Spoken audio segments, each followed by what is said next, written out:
Dem ilish kuni o'tib, yakshanba kuni tong suzilganda, Majdallik Maryam bilan yana bir Maryam qabrini yo'qlab bordi.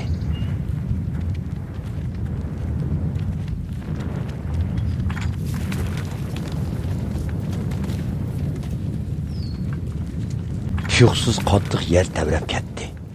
Chunki Rabbning farishlaridan biri osmondan tushib, qabriga berib, toshni bir yong'i do'militib, ustida o'tirgan edi. Farishtaning qiyofati chaqmoqdek, kiyimlari qordek oppoq edi. Qo'g'dug'uchilar uningdan qo'rqib titrishib, o'likdek qetib qoldi. Farishta ayollarga bundoq dedi: "Qo'rqmanglar, sizlarning krestga mixlangan Hazreti Aysoni izlaydiganlarni bilaman. U bu yerda emas. U o'zi aytgandek tirildi. Kelinglar, u yotgan joyni ko'ringlar." Darhol berib, uning shogirdlariga Hazreti Ayso o'limdan tirilibdi. Galileyaga sizlardan avval bor ekan. Uni shu yerda ko'rdikansizlar danglar. Mana men sizlarga aytib berdim. Ayollar bir tarafdan qo'rqsa, yana bir tarafdan zo'r xushallik ichida qabrdan darhol ayrilib, yugurgan peti Hazreti Aysoning shogirdlariga xabar berishga ketishdi. To'satdan Hazreti Ayso ularning oldiga chiqib, "Salom sizlarga" dedi. Ularni oldiga berib, Hazreti Aysoning putiga esilib, uningga sajda qildi. Shu chaqda Hazreti Ayso ularga: "Qo'rqmanglar, berib qarindoshlarimga xabar qilinglar. Galileyaga borsin. Meni shu yerda ko'rdi" dedi.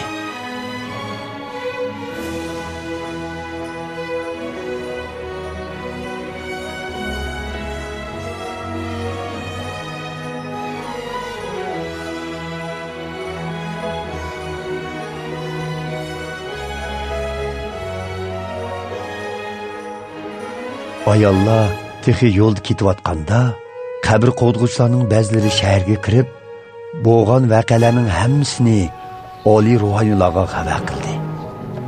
Oliy ruhoniylar oqsoqollar bilan bir yerga yig'ilib, maslahatlashgandan keyin lashkarlarga zo'r miqdorda pul berib, "Sizlar Aysoning shogirdlari kechisi kelib, biz uxlayotganda uning jasadini o'g'irlab aketibdi" denglar.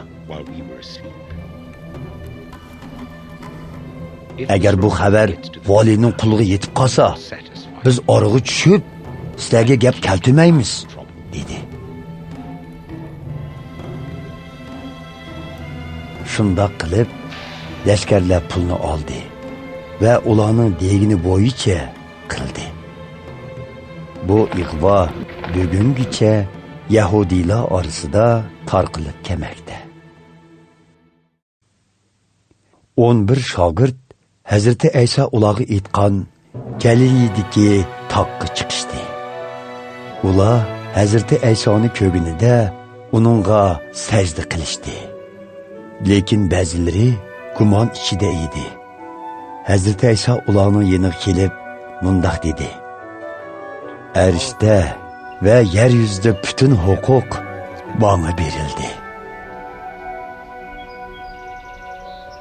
Shuning uchun berib, butkul millatlarni mening shogirdim qilib yetishtiringlar. Ularni Xudo Ota, uning o'g'li va muqaddas ruhning nomi bilan cho'mildirib, ularga men sizlarga buyurgan barliq amrlarga amal qilishni o'rgatinglar. Men haqiqatanmi zaman oxirigacha har doim sizlar bilan birga bo'laman."